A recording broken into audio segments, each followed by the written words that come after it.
السلام علیکم پیارے دوستو، ہمارے معاشرے میں بیٹی کو ایک بوجھ اور زحمت سمجھا جاتا ہے، اور آج میں آپ کو بیٹی سے متعلق ایک سبق آموز واقعہ سناتی ہوں۔ وہ سنگھار میز کے عین سامنے تھی۔ اپنے مزاج کے برعکس آج اس نے اپنے چہرے پر کوئی خاص میک اپ نہیں کیا تھا، ورنہ تو وہ ان خواتین میں سے تھی جن کا بس چلے تو رات کو بھی میک اپ تھوپ کر سوئیں۔ کچھ تھا جو اندر ہی اندر اسے بے چین کر رہا تھا۔ وہ اپنے ضمیر سے اٹھنے والی آوازوں کو ہمیشہ کے لیے دفن کر دینا چاہتی تھی۔ اس نے بے دلی سے بیوٹی باکس سے ایک ہلکے رنگ کی لپسٹک نکالی اور پہلے سے کچھ لگی اتری لپسٹک پہ ایک اور تہہ لگانے لگی کہ اتنے میں فیاض کمرے میں داخل ہوا۔ مہین کو اس کا عکس آئینے میں نظر آیا تو اس نے فیاض کے چہرے کو بغور دیکھا۔ شیشے میں نظر آنے والے عکس میں اسے کہیں کوئی بے چینی دکھائی نہیں دی، تو اس نے لپسٹک واپس بیوٹی باکس میں رکھی اور پلٹ کر فیاض کو اب سامنے سے گہری نظروں سے دیکھنے لگی۔ تم اب تک تیار نہیں ہوئی؟ حالانکہ وہ تیار ہو چکی تھی، لیکن فیاض نے کہا بھلا اسے اتنے ہلکے میک اپ میں دیکھا تھا۔ میں تیار ہوں، کچھ ڈھیلے انداز میں کہا۔ ریئلی؟ اسے حیرت ہوئی۔ مہین بنا کوئی جواب دیے الماری سے چادر نکال کر اوڑھنے لگی۔ ایک بار پھر فیاض کو حیرت ہوئی۔ مہین بھلا کب کہیں باہر جانے سے پہلے چادر لیتی تھی؟ چلیں۔ مہین نے چادر اوڑھنے کے بعد جھکی ہوئی نظروں سے فیاض سے کہا۔ فیاض نے اسے چہرے کا بغور جائزہ لیا، پھر اسے خود سے لگا لیا۔ مہین کی آنکھیں بھر آ گئی، مگر وہ ضبط کر گئی۔ فیاض نے اب بڑے پیار سے اس کے سر پر ہاتھ پھیرا اور تسلی دینے والے انداز میں کہنے لگا، ریلیکس ہو جاؤ مہین، کچھ بھی الٹا سیدھا مت سوچو، ہم جو کر رہے ہیں بالکل ٹھیک کر رہے ہیں۔ مہین نے بس سر ہلانے پر اکتفا کیا۔ فیاض نے اسے خود سے الگ کیا اور اس کا ہاتھ تھامے ہوئے گاڑی تک لے گیا۔ آدھے گھنٹے کی ڈرائیو کے بعد وہ ایک پرائیویٹ کلینک کے باہر تھا۔ جب تم فری ہو جاؤ تو مجھے کال کر لینا۔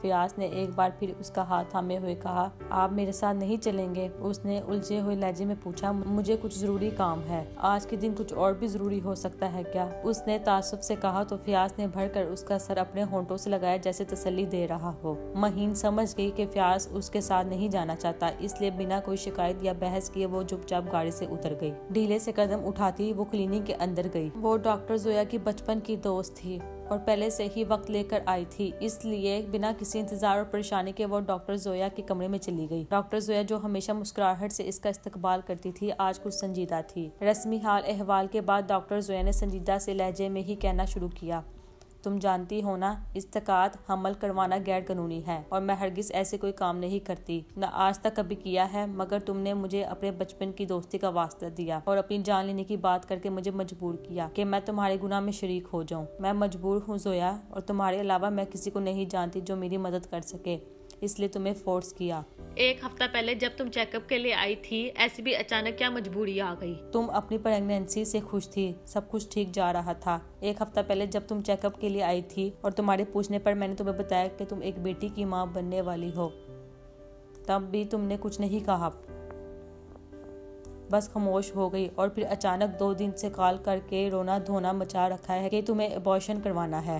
بیٹی کا سن کر مجھے شوق لگا تھا، میں تو دن رات بیٹے کے لیے دعائیں مانگ رہی تھی اور مجھے پورا یقین تھا کہ اللہ میری دعا ضرور قبول کرے گا۔ میں نے بہت کوشش کی کہ میں اپنے ذہن کو بیٹی کے لیے تیار کر لوں، مگر کیا مہین، مجھے یقین نہیں آ رہا کہ میری دوست اتنی تنگ ذہن ہے۔ زویا نے بات کاٹی، میں کیسے تنگ ذہن نہ ہوں، میں تو ایک بیٹی تھی۔ جو کچھ میں نے اپنی زندگی میں دیکھا ہے، میں کبھی نہیں چاہوں گی کہ وہ سب کچھ میری اولاد بھی دیکھے۔ ایک بچی، ایک لڑکی، ایک بیٹی، عورت کے لیے زندگی کے ہر موڑ پر بس امتحان ہے زویا۔ ہم ایسے ماحول میں رہتے ہیں جہاں اپنی بچیوں کو اگر محفوظ کرنے کی خاطر گھروں میں بٹھا دیں تو وہ باقی دنیا سے پیچھے رہ جاتی ہیں، اور اگر دنیا کے ساتھ قدم سے قدم ملا کر چلنے کے مواقع دیں تو نوچ لی جاتی ہیں۔ مہین جیسے پھوٹ ہی پڑی تھی۔ زویا نے ہمدردی سے اسے دیکھا۔ بچپن کی دوست ہونے کے ناطے مہین کی زندگی کے بارے میں کافی کچھ جانتی تھی۔ بری قسمت کی ماری مہین کئی بار ہراساں کی گئی تھی۔ تو تمہارے خیال میں اپنی بچی کو خود ہی قتل کر دینا صحیح ہے؟ ڈاکٹر زویا نے گہری سانس بھر کر کہا۔ قتل لفظ پر مہین کے دل کو کچھ ہوا تھا، اس کے چہرے کا رنگ اڑا تھا۔ زویا نے اس کی اڑتی رنگت دیکھی اور استہزائیہ انداز میں کہنے لگی، انگریزی میں ابارشن کہہ دینا شاید تمہیں آسان لگتا ہے، لیکن حقیقت تو یہی ہے نا کہ تم قتل کرنا چاہتی ہو، وہ بھی اپنی بیٹی کا۔ مجھے بیٹا چاہیے زویا، بیٹے والدین کا مان ہوتے ہیں، بیٹیوں کی وجہ سے ہمیشہ سر جھکتا ہے۔ اب کی بار مہین کچھ ڈیڑھ سا بنتے ہوئے بولی، مجھے سمجھ نہیں آتا کہ بیٹے ایسا کون سا تاج پہنا دیتے ہیں جو بیٹیاں نہیں پہنا پاتی۔ وہ ان خیالات سے زچ نظر آئی۔ تاج نہیں پہناتے مگر ان کے پیچھے خوار بھی ہونا نہیں پڑتا۔ لڑکیوں کی ایک لگزرش ان کی زندگی برباد کر دیتی ہے، جبکہ لڑکوں کو مورد الزام نہیں ٹھہرایا جاتا۔ بھلا اس معاشرے نے کبھی مرد سے بھی کوئی سوال کیا ہے؟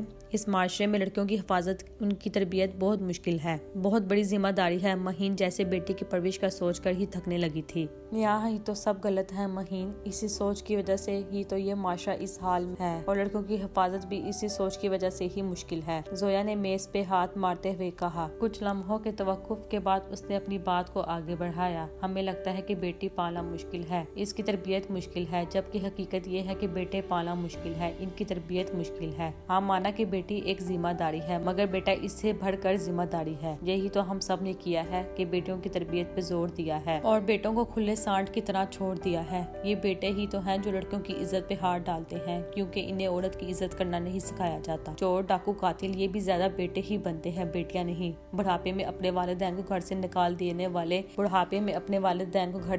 دینے والے بھی زیادہ تر بیٹے ہی ہوتے ہیں، بیٹیاں نہیں مہین۔ جب تم مانتی ہو کہ اس معاشرے میں مردوں کی تربیت نہیں کی گئی تو کیا چاہتی ہو؟ میں ایسے ماحول میں ایک بیٹی کو جنم دے کر اسے بڑے معاشرے میں پیش کر دوں۔ وہ تلخ ہوئی۔ اللہ بری قسمت سے بچائے مہین، ورنہ انسان نما درندے تو بیٹوں کو بھی نہیں چھوڑتے۔ تمہیں ہراساں کیا گیا ہے، اس لیے تمہیں لگتا ہے کہ تمہاری بیٹی کے ساتھ یہ معاشرہ یہی کرے گا، مگر تم کیوں یہ بھول رہی ہو کہ اس معاشرے کے بھیڑیے جب درندگی پر اترتے ہیں تو وہ جن سے بے نیاز ہو جاتے ہیں۔ ڈاکٹر زویا نے اس کی آنکھوں سے پردہ ہٹایا۔ وہ جو یہ سمجھ رہی تھی کہ صرف بیٹیاں ہی غیر محفوظ ہیں، اس کے اب دل پہ ہاتھ پڑا تھا۔ تو پھر کیا حل ہے؟ اس نے بے بسی سے پوچھا۔ حل یہی ہے کہ بیٹے اور بیٹی کی تفریق ختم کی جائے۔ جتنی تربیت کی ضرورت بیٹی کو ہے، اتنی ہی تربیت بیٹے کی بھی ہونی چاہیے، اور جتنی بیٹی کی عزت کا خیال کیا جاتا ہے، اتنا ہی بیٹے کی عزت کا خیال کیا جائے۔ آج تم اپنی بیٹی کو بوجھ اور ذمہ داری سمجھ کے قتل کر بھی دو گی تو کیا گارنٹی ہے کہ اگلی بار بیٹی نہیں ہوگی؟ بیٹے کے چکر میں کتنی بیٹیاں قتل کرو گی؟ اور اگر چلو مان لیا کہ اگلی بار بیٹا ہو گیا تو کیا گارنٹی ہے تمہارے پاس کہ اس کی عزت محفوظ رہے گی؟ اور اگر اس کی عزت محفوظ رہ بھی گئی تو کیا اس سے دوسروں کی عزت محفوظ ہوگی؟ ڈاکٹر زویا کے سوال پر مہین کے اعصاب ڈھیلے سے ہونے لگے۔ اس تمام تر گفتگو کے بعد اس کی سوچ کو نیا زاویہ ملا تھا۔ ضمیر سے اٹھنے والی آوازیں تو اس سے پہلے ہی بے چین کیے ہوئی تھیں۔ تم ٹھیک کہہ رہی ہو زویا، بیٹیوں کو قتل کرتے جانا کوئی حل نہیں ہے، مگر میں فیاض کو کیسے قائل کروں گی؟ اب وہ بھی بیٹی سے گھبراتے ہیں، بالکل ویسے ہی قائل کروں گی جیسے میں نے تمہیں کیا ہے۔ انہیں احساس دلاؤ کہ بیٹیاں تو بیٹوں سے بڑھ کر احساس کرنے والی ہوتی ہیں۔ مجھے یقین ہے وہ جلد یا بدیر ضرور سمجھ جائیں گے۔ یہ تو بس سوچ کا فرق ہے، جیسے میں نے تمہیں ایک نئی سوچ دی ہے ویسے ہی تمہیں فیاض بھائی کو ایک نئی سوچ دینی ہوگی۔ مہین نے مسکرا کر سر اسبات میں ہلا دیا، اس کا شکریہ ادا کیا۔ اب اس کا دل، دماغ، ضمیر سب مطمئن تھے۔ اس نے خود کو قاتل بننے کے بوجھ سے آزاد کر لیا تھا۔